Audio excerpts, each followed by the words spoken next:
The tattoo artist gave Kai one warning. For the next 2 days, do not let blood touch the warrior's eyes on his back.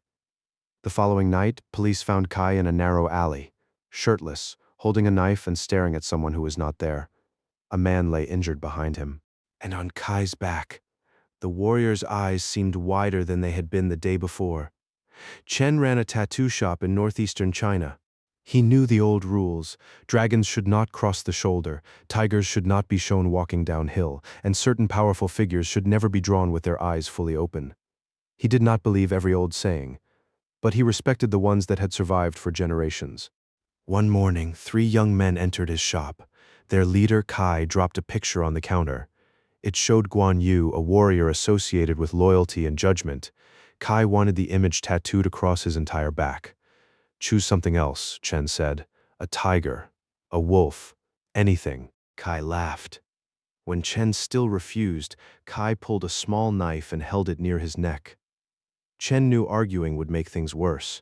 He agreed, but warned Kai that whatever followed would be his responsibility. For several hours, Chen worked in silence. Halfway through, Kai complained that Guan Yu's eyes looked too narrow. Make them bigger, he said. I want people to feel him looking at them. Chen stopped.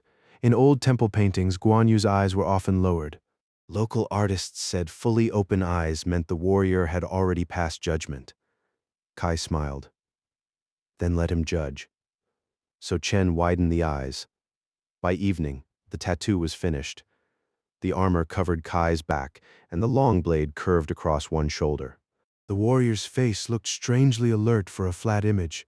Before Kai left, Chen told him to keep the skin clean, avoid alcohol, do not fight, and do not let the tattoo bleed.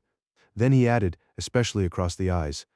Kai and his friends laughed as they left. The next night, police were called to an alley behind closed restaurants. They found Kai shouting at someone who was not there. One friend had fled. The other stood nearby, too frightened to approach.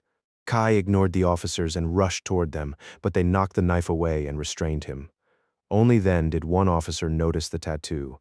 A thin line of blood from a cut near Kai's shoulder had run across Guan Yu's face, directly over both eyes. The officer said the tattoo seemed to keep watching him as he moved.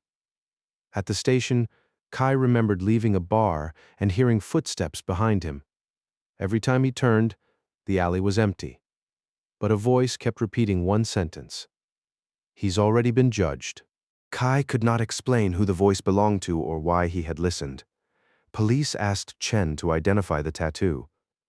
When they showed him a photograph of Kai's back, he stared without speaking. The pupils were not where he remembered placing them. In Chen's original design, Guan Yu had been looking downward. In the photograph, the warrior appeared to stare straight ahead. The officers blamed swelling, blood, poor lighting, and Kai's state of mind. Chen agreed that any of those things could have changed how it looked. Even so, he closed his shop for 3 days. When he reopened, Kai's picture was still on the counter.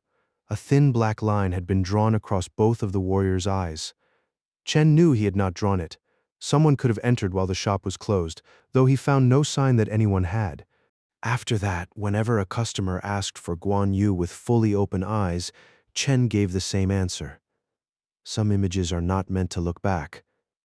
Subscribe to Mistcurrent stories for more strange mysteries, unexplained events, and dark legends.